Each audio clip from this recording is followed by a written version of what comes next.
बऱ्याचदा काय होतं ना, थंडी सुरू झाली की इडलीचं बॅटर आहे ते व्यवस्थित फर्मेंट होत नाही. पण पाहताय ना आपलं बॅटर किती मस्त फर्मेंट झालं आहे आणि याची इडली खायला गेली तर अगदी होटाने खाईल इतकी मऊ आणि लुसलुसीत होते. त्यासोबतच मी आज साऊथ इंडियन फेमस तल्ली चटणी घेऊन आली आहे. खोबरचा न वापर करता ही तल्ली चटणी आपण आज करणार आहोत. त्यासोबतच खूप सोप्या पद्धतीने सांबारची रेसिपी या व्हिडिओमध्ये मी दाखवणार आहे. संपूर्ण रेसिपी मी व्यवस्थित सांगणार आहे, तर न स्किप करता व्हिडिओ हा शेवटपर्यंत नक्की पहा. तांदूळ किती भिजू घालायचे, अगदी परफेक्ट प्रमाण आणि त्यासोबतच डाळीचं प्रमाण आणि सिक्रेट आपण काय टाकायचं त्यामध्ये, ही सर्व मी या व्हिडिओमध्ये सांगणार आहे. चला तर मग रेसिपी सुरू करूयात.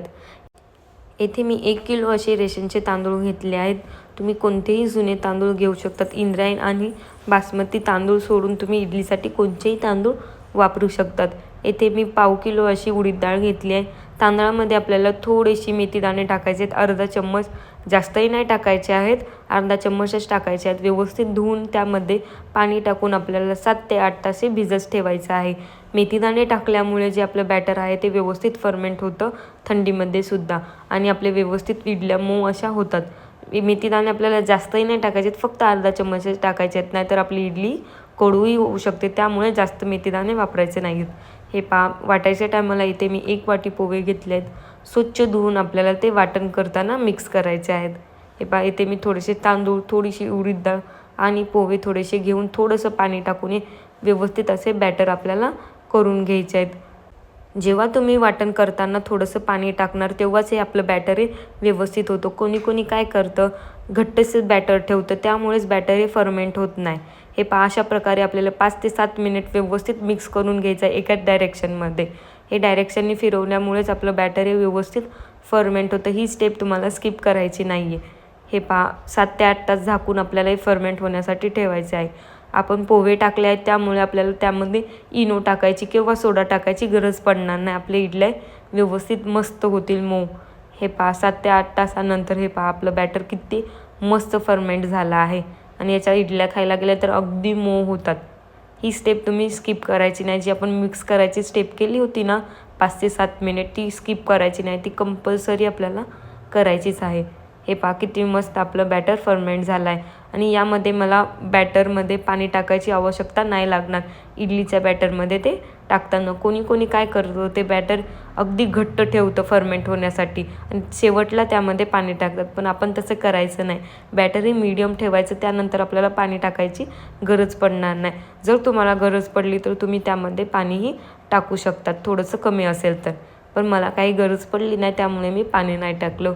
चवीनुसार मीठ टाकायचं आहे आणि व्यवस्थित एकाच डायरेक्शनमध्ये फिरवून आपल्याला ते फेटून घ्यायचं आहे. इडलीच्या बॅटरला मी तेल लावून ग्रीस करून घेतलं आहे सर्व. हे थोडे बॅटर टाकून आपल्याला हे सर्व भरून घ्यायचं आहे. पोहे टाकल्यामुळे आपल्याला इनो किंवा सोडा टाकायची बिलकुल गरज पडणार नाही. आपल्या इडल्या पोह्यामुळं आणखीन मस्त मऊ आणि फुगतीलही. हे व्यवस्थित आपल्याला ते भरून घ्यायचं आहे. इथे मी पहिलेच पाणी टाकून उकळण्यासाठी ठेवलं होतं. थोडासा लिंबूही टाकला आहे मी त्यामध्ये. कोणताही वाफेचा पदार्थ करताना आपल्याला सर्वात पहिले हे पाणी उकळून घ्यायचं आहे, त्यानंतर कोणताही बॅटर त्यामध्ये ठेवायचा आहे. हळूवारपणे हे भांडं आपल्याला इडलीचं त्यामध्ये ठेवायचं आहे. मी सर्व भांडे हे ठेवून घेतले आहेत. आपल्याला कमीत कमी 10 ते 15 मिनिट हे वाफवून घ्यायचं आहे. 10 मिनिट झाले तर एक वेळेस तुम्ही चेक करायचं आहे इडली झाली आहे की नाही. त्यानंतर आणखीन थोडा वेळ तुम्ही झाली नसेल तर ठेवायचं आहे. इडली होत आहे तोपर्यंत आपण सांबारची तयारी करूयात. येथे मी अर्धा वाटी अशी मुगाची डाळ घेतली आहे, 1 वाटी तुरीची डाळ. व्यवस्थित धुवून आपल्याला इथे मी कुकरमध्ये पाणी उकळण्यासाठी ठेवलं आहे. व्यवस्थित ही डाळ सर्व धुवून त्यामध्ये आपल्याला टाकायचे आहे. इथे मी 2 टमाटे मोठेसे कट करून घेतले आहेत. जर तुम्हाला आंबट आवडत नसेल जास्त तर तुम्ही त्यामध्ये 1 टमाटरही टाकू शकतात. फुल फ्लेमवर 3 आणि मीडियम फ्लेमवर 3 शिट्ट्या आपल्याला करून घ्यायच्या आहेत. येथे मी चिंच गरम पाण्यामध्ये भिजण्यासाठी ठेवून दिली आहे. भोपळा या अशा प्रकारे उभा कट करून पाण्यामध्ये मीठ टाकून आपल्याला शिजण्यासाठी ठेवून द्यायचा आहे. ही आपली डाळ किती मस्त शिजली आहे. चला तर मग सांबार करूया. एका भांड्यामध्ये थोडंसं तेल घेऊन मी 2 चम्मचाची मोहरी टाकली आहे, 1 चम्मच जिरे आणि आपल्याला थोडासा कढीपत्ता टाकायचा आहे. कढीपत्त्यामुळे आपली सांबार आणखीन चविष्ट होतं, त्यामुळे थोडासा जास्त आपल्याला त्यामध्ये कढीपत्ता टाकायचा आहे. इथे मी 2 उभे कट करून कांदेही घेतले आहे, तेही आपल्याला त्यामध्ये टाकायचे आहेत. हे पहा 2 कांदे घेतले आहेत मी उभे कट करून. खूप सिंपल रेसिपी आहे सांबारची, पण खाण्यासाठी अतिशय चविष्ट हा सांबार लागतो. लालसे होईपर्यंत आपल्याला हे कांदे परतून घ्यायचे आहेत. जर तुम्हाला ही पूर्ण रेसिपी आवडली असेल तर चॅनलला सबस्क्राईब करायला आणि व्हिडिओला लाईक करायला विसरू नका. 1 चम्मच इथे मी अद्रक, लसूण आणि कोथिंबीरची पेस्ट टाकली आहे. 3 चम्मच लाल तिखट तुमच्या आवडीनुसार तुम्ही कमी जास्त करू शकतात. चिमूटभर हळद आणि सांबार मसाला टाकायचा आहे. तुम्ही कोणत्याही ब्रँडचा सांबार मसाला वापरू शकतो. व्यवस्थित मिक्स करून आपण जी डाळ शिजवून घेतली होती ती त्यामध्ये टाकायची आहे आणि लागेल तसं तुम्ही त्यामध्ये पाणी टाकू शकतात. आणखीन आपण जे भोपळा आहे तो भोपळासहित पाणी पण आपल्याला त्यामध्ये टाकायचं आहे शिजलेलं. हे पहा, जर तुम्हाला दुसरीही भाजी टाकायची असतील, शेवग्याची शेंग किंवा वांगं, तुम्ही अशा प्रकारे शिजवून ते टाकू शकता साईडला. हे पहा, व्यवस्थित आपल्याला ते मिक्स करून चवीनुसार मीठ टाकायचं आहे आणि बारीक कट केलेली कोथिंबीर. तयार आहे आपलं मस्त असं सांबार. चला तर मग आपण इडली आपली झाली आहे तेही आपण साईडला काढून ठेवूयात.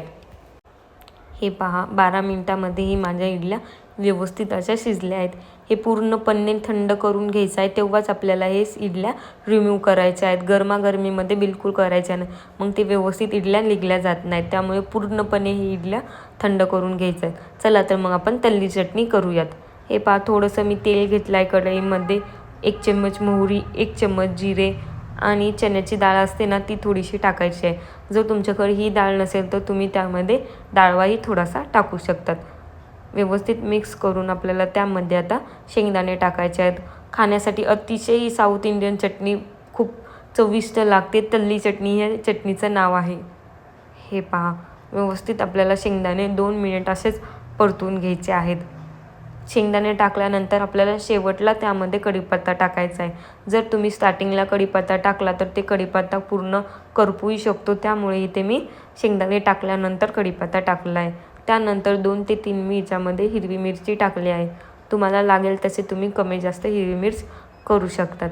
व्यवस्थित हे 2 मिनिटं परतून आपल्याला गॅसची फ्लेम बंद करून पूर्णपणे हे थंड होऊ द्यायचं आहे. त्यानंतर हे पहा, मिक्सरच्या भांड्यामध्ये मोठंसं असं वाटून घ्यायचं आहे. त्यानंतर थोडासा त्यामध्ये कोथिंबीर टाकायची आहे आपल्याला. स्टार्टिंगला कोथिंबीर मी नाही वापरत, थोडंसं वाटून घेतल्यानंतर त्यामध्ये कोथिंबीर टाकली आहे. हे पहा, आणखी थोडंसं तेल घेऊन आपल्याला त्याला तडका द्यायचा आहे. थोडीशी मी यामध्ये मोहरी टाकली आहे, थोडीशी जिरे, थोडासा कढीपत्ता आणि आपली सुकलेली लाल मिरच असते ना ती त्यामध्ये मी 3 टाकले आहेत. तुमच्याकडे नसतील तर तुम्ही हे स्किपही करू शकतात. हे पहा, त्यानंतर जे आपण वाटण केलं आहे ती त्यामध्ये टाकायचं आहे आणि चवीनुसार मीठ आणि लागेल तसं तुम्ही त्यामध्ये पाणी टाकू शकता, जसं तुम्हाला हवं असेल तसं. हे पहा, तयार आहे आपली तल्ली चटणी. खूप सोपी रेसिपी आहे, पण खाण्यासाठी अतिशय ही तल्ली चटणी स्वादिष्ट लागते. हे पहा, आपल्या इडल्या व्यवस्थित थंड झाल्या आहेत पूर्णपणे. हे पहा, सुरीच्या साह्याने आपल्याला अशा प्रकारे ते इडल्या रिमूव्ह करायच्या आहेत. हे पहा, आणखीन एक मी काढून दाखवते. हे पहा, सुरीच्या साह्याने हळूवारपणे आपल्याला हे पहा अशा प्रकारे इडल्या रिमूव्ह करायच्या आहेत. इडल्या आपल्याला पूर्णपणे थंड करून घ्यायच्या आहेत. मी आणखीन एकदा सांगत आहे, जर तुम्ही गरमागरमीमध्ये काढल्या तरी व्यवस्थित निघत नाहीत. हे पहा, मी दाखवते तुम्हाला किती मस्त आपल्या इडल्या झाल्या आहेत. हे पहा, किती मऊ झाले आहेत. इनोही टाकायची गरज नाही आणि त्यामध्ये सोडाही टाकायची गरज नाही. तुम्ही एक वेळेस अशा प्रकारे इडली नक्की करून पहा आणि सांबार आणि ही तल्ली चटणी तर नक्की करा. खूप चविष्ट लागते. हे पहा, आपल्या इडल्या किती मस्त झाल्या आहेत.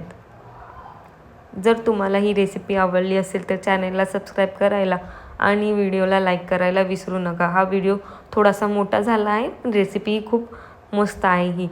धन्यवाद माझा व्हिडिओ शेवटपर्यंत पाहण्यासाठी. चला तर मग पुन्हा भेटूया अशाच एक सोप्या रेसिपीसोबत.